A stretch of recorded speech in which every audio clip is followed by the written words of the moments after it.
This video is made for adult collectors because pirates. Royalty free time. Oh. Road pig fell off. So this round of Walmart exclusives is the Star Raiders line, a group of pirates. And that's like so cool though. Pirates and Transformers combined, that's awesome. Get yourself a tidal wave and then you have like the whole set if you want to spend the 300 Canadian dollars on a tidal wave. This is the Star Raiders group, a band of characters plucked from multiple sections of the Transformers community, and it's a really cool and diverse selection. We got Nightstrike, Calcitron, Road Pig, Lockdown, Filch, Cannonball, Farak, and Thundertron. The way they released this time is 4 deluxes on shelf, 1 Voyager, and then the rest all in one big box. And this might be the exclusive line where I keep everything.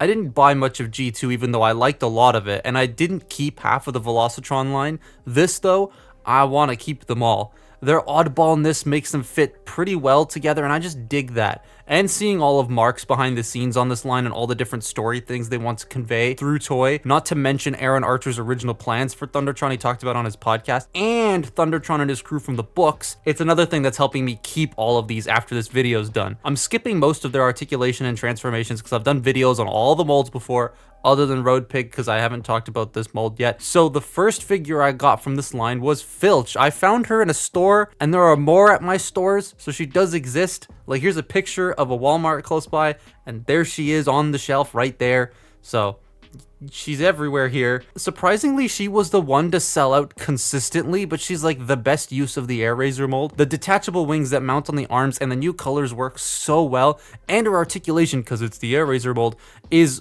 on par. Transformation doesn't change other than having to like peg the wings in when you took them off, but you don't have to take them off, so if you don't like parts forming, they can stay on her back. And the bird mode works a lot better here because of the mechanical bird she turns into in Robots in Disguise. It's so solid. I had Airazor and she was fine. I had Pterosaur twice because I bought both decos and I didn't like him very much. And then I had the Rise of the Beast Airazor and she was okay. But this is like a step up from all those. Then Lockdown and Cannonball showed up from Hasbro Pulse. Lockdown is an interesting figure. I really like it. It's not meant to be animated Lockdown, it's just Lockdown. And they gave him the Revenge of the Fallen head, so technically, could this be the first Bayverse Legacy toy? Okay, I'll stop now. This is the axle grease tooling of the Scraphook mold, and I think a lot of people called that when we saw her come out, and we're like, yeah, that's gonna be Lockdown. The hook is a bit though. Getting it on can be strange, and it just always looks wonky. It works okay, I guess. He's also modular. I just noticed there are 3 modular figures in this wave, so that's pretty cool. I quite dig the shade of green and red they used, and the little bits of yellow on the hook hand and the head. I love the head sculpt. It's Revenge of the Fallen. It's fantastic. And they made the bicep swivel smoother so the arms don't pull apart at the elbow when you go to rotate them. Thank you. His transformation hasn't changed, and the car mode, I love the colors here. They look super cool. I wish the hook had a bit more of a graceful way to store other than just being a dingleberry at the back, but I just think of it as the car has a trailer hitch now. I do think it could have used spikes on the rims, but there are 5mm ports on all sides, so I could just figure something out. Then we get to Cannonball. Bruh, this is so good. This mold just fits so well, and there are little subtle improvements to this version of the tooling of the skids tooling of the mold. You get it. The head is on point. The shape of the bumper is real nice. The doors on the shoulders are present. I love the bronzy gold, and they actually fill in the gaps in his legs with weapon storage. So not only do you not have the gaps anymore, you have the original toy's weapon storage. That's so cool. And he also has cannons on the shoulders and a Cyberplanet key. Like, oh, that's all really cool. For a Cybertron toy, they nailed pretty much everything I wanted, just like every other Cybertron toy they've made so far. The car mode is a winner. I love how the details are both painted and sculpted in on the hood and the front. Like, it's not boring to look at the front of this thing. The green really stands out too, with the Ghost Rider looking design on the side and the pirate logo on the key slot. That's epic. Though the doors on mine like to untab every once in a while if I go to squeeze them. They don't like tabbing into place. I might just have to shave some of the peg down to make it fix. Then we get to Road Pig, who was a toy I wasn't expecting to like as much as I do. I've always found the crash bar legs to be a bit of a mess, but the deco on this makes them visually work a lot better than on crash bar. I also like the clear back guns, and the head, though the head has light piping, but they painted the eyes over. It's probably because in person it didn't look as good as it did on the CAD, so they removed it. I also love the gold guns. They actually use like a nice shade of gold. It's just a much better deco overall. His posing is a bit awkward, but he does have his nails painted with his badge on his feet. That's kind of funny.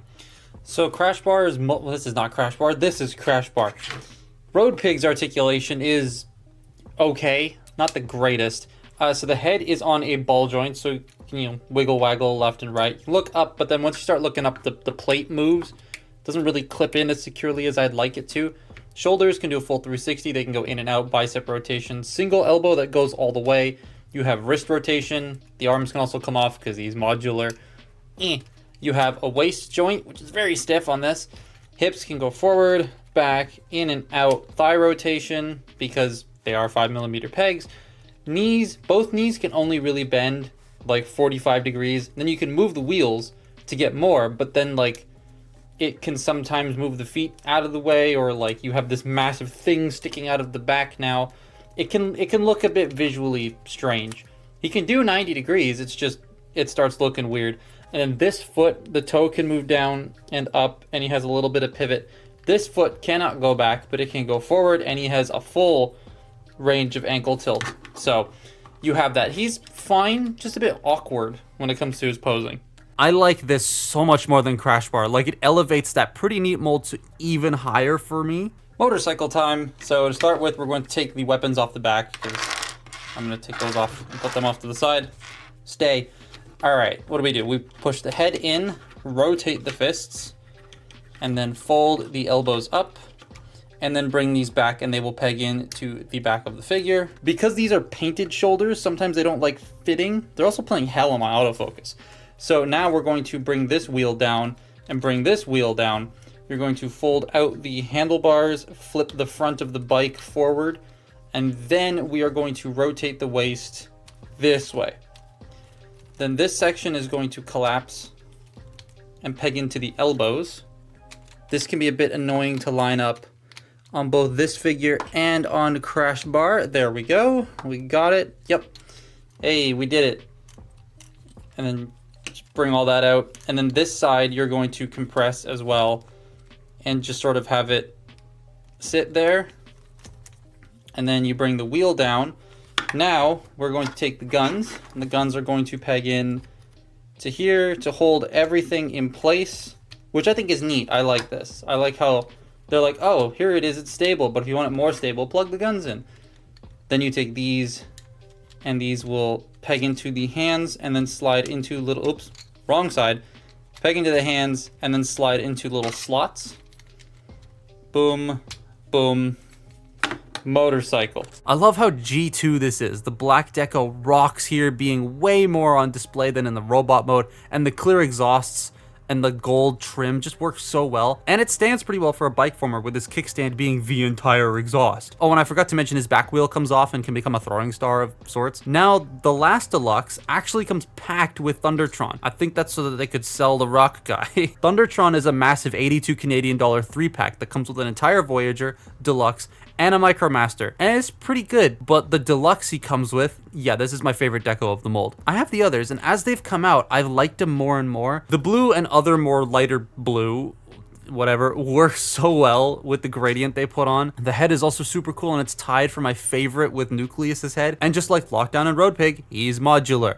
And the plastic is nice and rugged because they've textured it. His transformation is pretty basic, but the chest thing is neat to do. Like, I like flipping it back and forth. I love the car mode. The light blue gradient works so well here, but the front end on mine wobbles a bit and can be a tad annoying to handle. Then we got on to the bigger boys, Ferrac and Thundertron. Ferrac was one I wanted because I want to like this mold more than I do. I remember when Cyclonus came, everyone was raving about it, and I think that's one of the reasons why I didn't end up liking it as much as everyone else, and I found it a bit boring because it was very hyped up for me, and then when I bought it I went, it's all right. This though Even though it's gray, I find this a lot less boring and more fun, like I did with Metalhawk. Man, I can't wait for that new deco. I got to see it at person at Fan Expo. It was really cool. The wings, the deco, the new head with actual expression on it. This also won't yellow. Yay. His knees are still weird because they don't really have a natural stopping point, but his articulation is still great, and the new guns can come off the wings and be held, so that's epic. Transformation is really smooth. I love the nose cone transformation and the way the arms form the back of the jet. It's just satisfying. And the jet with those new wings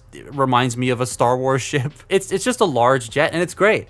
I don't know what else to say about it other than it looks great and it feels great. Thundertron. Now this release kind of boggled my mind at first. When they showed it off, I was expecting it to be an entirely new deco, like the green and black of Go Prime or the gold and red, hell even the Alpha Trizer deco. But this is just a nicer shade of blue, a better, more metallic gold, brand new 5mm hook hand. God, I wish Lockdown had that. Then he also has a brand new head, which looks more like the original and gives him an eye patch. That's cool. I much prefer this deco and the new parts to the original. The original is nice, and it's nice that there are two of them on the shelves, so you can pick which one you want, though it's gonna be hard if some kid goes, Mom, I want Thundertron for my birthday, and then mom goes and buys the wrong one. He also comes with Night Strike, who turns into their flag. That's pretty sick. And he also mounts on Thundertron's shoulder to be his bird, perched and ready to go. That's epic. Kind of wish he could also perch on the arm, but the shoulder's pretty cool. His posing is fine. It still has the limitations of the original mold, but it's serviceable. Transformation is still really cool with how the arms fold away and how the front legs come out. And the alt mode is epic still. Though the sword, I wish it stored better. Like, I wish it became the tail. That'd be cool. Altogether, they look like a ragtag bunch. You got 2 aerial units, 4 ground units, all iron, and a out-of-date storage device. But it's a neat little team, and I dig all the new toolings and decals they've got here. Like, at least it's everywhere. Every figure has something new about it. Now, I went to school for marketing. Bear with me. I did 3 years of that and graduated. So naturally, I look at things with a marketing brain. And one of the things I found most enjoyable was market research. That was like my favorite thing to do in school. And market research is something that I kind of just do subconsciously when I look at stuff on store shelves. I got to watch the first in-store shipment of this at Walmart sell out in real time. And it was kind of nuts. I went on the day it was stocked and I bought Filch. Like, they had the boxes out, the shelf was full. They had multiple copies of everyone on shelves, like a lot. I go back at the end of the week to do groceries, and I went to check the shelf because I'm like, oh, let's see how much sold. And all that was left was 2 Thundertrons and a Ferrac. Everything was gone. Even the new Transformers 1 stuff. They had a couple of the Prime Changers left, and that was it. I recommend all of them, honestly. Thundertron's price is a bit but you're getting a hell of a lot of stuff in the box, so it's worth it. It's just an expensive price. My favorite is still Filch, but the standouts to me are also Cannonball and Road Pig. Like, this whole wave, I don't think there's a bad toy in this wave or a bad deco. I think this is probably the exclusive line that they've nailed through and through for Walmart. It just works. But that's my look at the Pirates subline. Follow me on Twitter and Instagram, and I'll see you next time. Bye-bye.